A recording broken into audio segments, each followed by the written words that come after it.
Right, hello everybody, welcome back to yet another My Team episode. Today, we're here for round 10, the Belgian Grand Prix. I'm excited for this one. God, I love this track. You can't hate this track, if I'm gonna be honest with you. Well, I'm sure it has its haters, I'm sure, it comes with everything, right? But, sure, look. Anyway, hope you guys enjoyed this episode, and let's just, obviously get straight into it. Belgium is also one of my favourite tracks. So all personnel be aware. I'd like Car to leaving. I'd like to get some points. Not gonna lie to you. Anyway, we'll just have a look at quality. Anyway, we actually, just on that note, we changed one of the components. There you go. 10 place grid penalty. So I drove out of the pits to get the penalty, and what I did right next was, well, just exactly what I thought I would do, because there'd be just no point wasting the tyres. And just retire from the session, start from the back of the grid, since there's no way I'm getting higher than like the top 15. So, you know, there'd be no point in wasting the tyres to fight for absolutely nothing. So we'll just start from the back of the grid regardless. Bottas, I think, got pole. I think that's just Q1, so we'll have to find out what the actual thing is. Starting further back But sure luck. As for how bad it is, that'll depend on what the other drivers get. Yeah, Jeff. Okay, Jeff. Look, we get it. Anyway, look. We have 22 laps ahead of us. The Belgian Grand Prix. Obviously, not a great qualifying with that penalty, but sure luck. Let's just see what we can do. And obviously, yeah. Let's just get straight into it. Welcome along then to the Belgian Grand Prix, the race that gave us the maiden victory for the Jordan team in 1998. And in the same team, the phenomenal debut of a young Michael Schumacher. There's always something special around one of the many corners of this fan-favourite circuit. So here we are once again, ready to go racing through the Ardennes Forest. 4.35 miles of long straights, fast corners, and massive elevation changes. It makes this not only one of the most exciting circuits on the calendar, but one that makes for some consistently high-quality racing as well. Simply put it, there really is no place quite like Spa. And I'm joined once again by Anthony Davidson to bring you the lowdown for today's race. Let's talk about Mr. Monaco. There's been some controversy surrounding some comments they made in the media recently. What's your take on that? I think the fans always find it refreshing to find a driver who speaks their mind, but it's generally not a great idea to go around bad-mouthing the people who employ you and build your car. These are the people you want to keep motivated and on your side. It's time to take a look at our starting grid for today's race. Lando Norris will lead us away from pole position, and Valtteri Bottas will line up alongside. Looking at the rest of today's grid, we have Perez, Ricciardo, Lewis Hamilton and Verstappen, Leclerc, Sainz, Gasly and Fernando Alonso, Vettel, Tsunoda, Esteban Ocon and Stroll, Raikkonen, Giovinazzi, George Russell and Nicholas Latifi, Mick Schumacher, Lundgaard, Mazepin, they've taken a grid penalty, and Mr. Monaco. It's almost time for those 5 red lights to go out. Then let's see who can prevail today.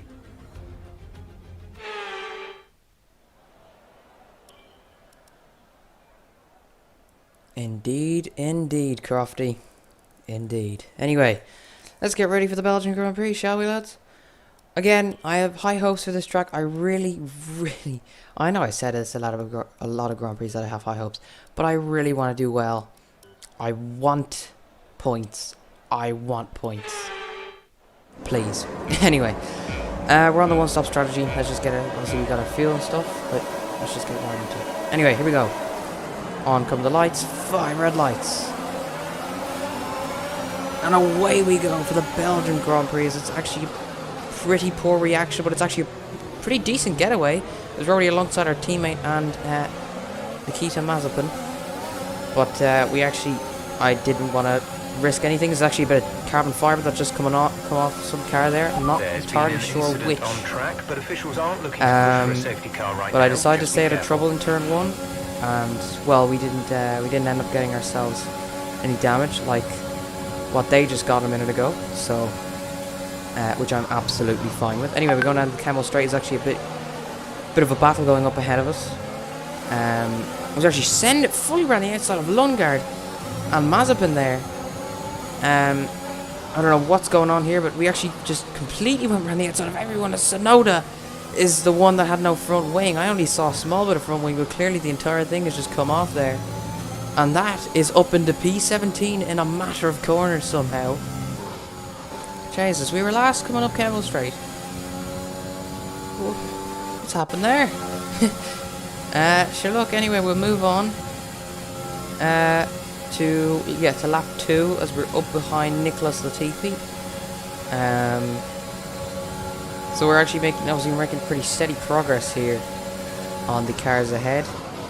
Williams do have a better car than us, but I'm clearly the better driver. We absolutely fully send it up the inside of Latifi there. And that is up into P16. That is a very, very nice move, if I do say so myself. But yeah, that's pretty nice. And that was without DRS. We actually go really, really deep there, fortunately. But we do keep the position. We were too far ahead to lose it. So yeah, we're up into P16 now, which is nice. And then we just fast forward to lap 3 as well, as we are behind Ocon and DRS is now enabled. We've shaken Latifi out of DRS by the time we got around, so we've got nothing to worry about from behind. All we got to focus on is the cars ahead. As quick open of the rear wings, we're actually gaining on Ocon. He's probably not using any of his engine modes. He defends on the inside. We absolutely fully send it around the outside. That is again an excellent move there, Lecom, as we set the fastest first sector as well.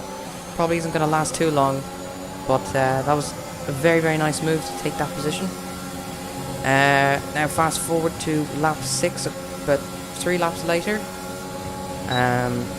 We are behind Kimi Raikkonen. Ocon's still in our DRS. Raikkonen does get DRS off his teammate as well, but that doesn't stop us, because here we come with a bundle of DRS. He again defends like Ocon. We set the fast first sector again, sending it around the outside. Again, a beautiful round the outside overtake there at Lecom. This time on Kimi Raikkonen, and again one of the Alphas up next. But obviously, yeah, you can see how long that lasted with the purple first sector. Anyway, we're up the back of Giovinazzi now. I was actually using a bit of ERS. We might actually be close enough to go for a move. Are we going to go for it around the outside of bus stop chicane? We are going to go for it around the outside, and it's worked out absolutely beautifully. We are absolutely charging through the field here. It's excellent so far. Anyway, we come in for our first pit stop, as we'll have a look and see what the boys can pull off here, as it is a very, very, very slow pit stop. 2.8, that's slower than the average pit stop, that's for sure. Like in the game you usually get like 2.6, but those 0.2 could have really mattered. But sure, look, you live and you learn. Anyway, it wasn't the worst thing to happen, so we'll just get on with this race. We're currently in P15. Obviously, people haven't hit yet, as there's actually yellow flags as what's going on up ahead. Someone's come off, I think. Is a spit of Stroll's gone completely deep. Oh my god, there's a big crash there between Russell and Verstappen. That's Verstappen out of the race. What has gone on there? No, we need to have a look at this now. What's happened there? So they're on board with Russell. Oh god, him and the Ferrari has spun. Or, sorry, the Ferrari spun him, sorry, should I say. And then Verstappen just gets collected, he just doesn't see it. And Stroll goes really deep, as we just about avoid that as well. That was very, very close. But Verstappen now has damage, and that's an extra free position for us, because now he has damage and he's going to fall back very, very far. So that could be an extra position if we do end up being able to score some points. Anyway, we're finally again at the back of Stroll, and this time we're a lot closer, and we should easily get him with DRS. We might need ERS here, but we still use it just to make sure. We get very, very close to the back of him. That was very, very close indeed. But that is nice and easy. Up into P11 now, and that's one position behind the points. And bear in mind, these guys ahead are on the hard tyres, so we might have the advantage.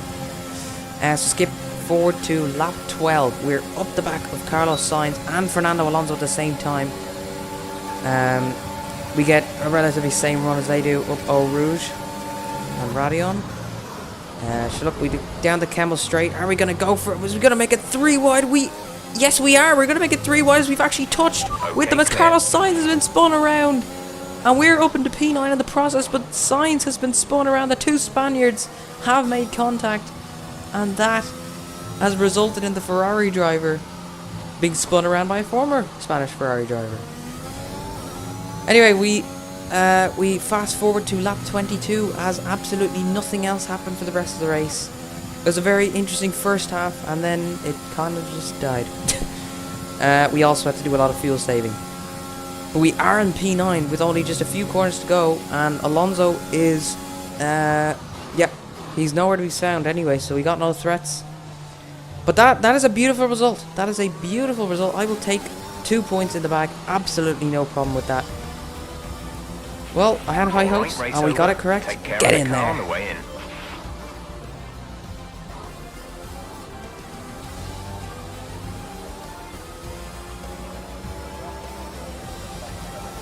Driver of the day, oh yeah. Many doubted whether they could pull off the win here at Spa-Francorchamps, but they've done so in spectacular style. Anthony, tell me, what was it that helped them achieve this success? Well, this was a real team victory. They put together a solid strategy today that appeared well suited to the conditions out on track. The driver did everything that was expected of them in the moment to really execute the team's plan to perfection, a shining example of how F1 really is a team sport. And I can see the drivers starting to approach the podium for the victory celebrations. A real team victory today. Everybody played their part. Congratulations then to Mercedes, your race winners today.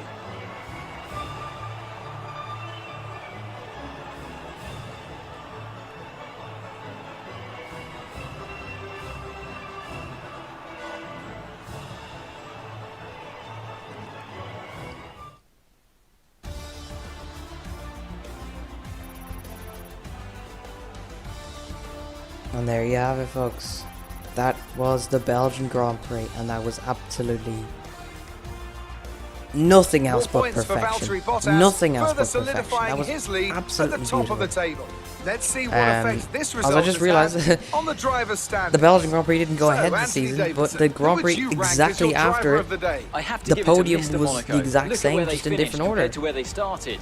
Just switch Ricardo and Bottas around, and there you go. It was a great effort. It's time But to check yeah, out the constructors' beautiful stuff. It's P9, as well as a nice amount of points. I will take that absolutely no problem, as we'll have a few little more points in the championship for ourselves as well. So again, you know, be sure to join us again no problem with as we that. continue to bring you the latest excitement in We're at Formula 1. P12 and stuff, but yeah, sure. Look, we'll see you guys in the next episode. I hope you guys enjoyed this, and enjoy the rest of your day. And we'll see you guys in the next one. Goodbye, everyone.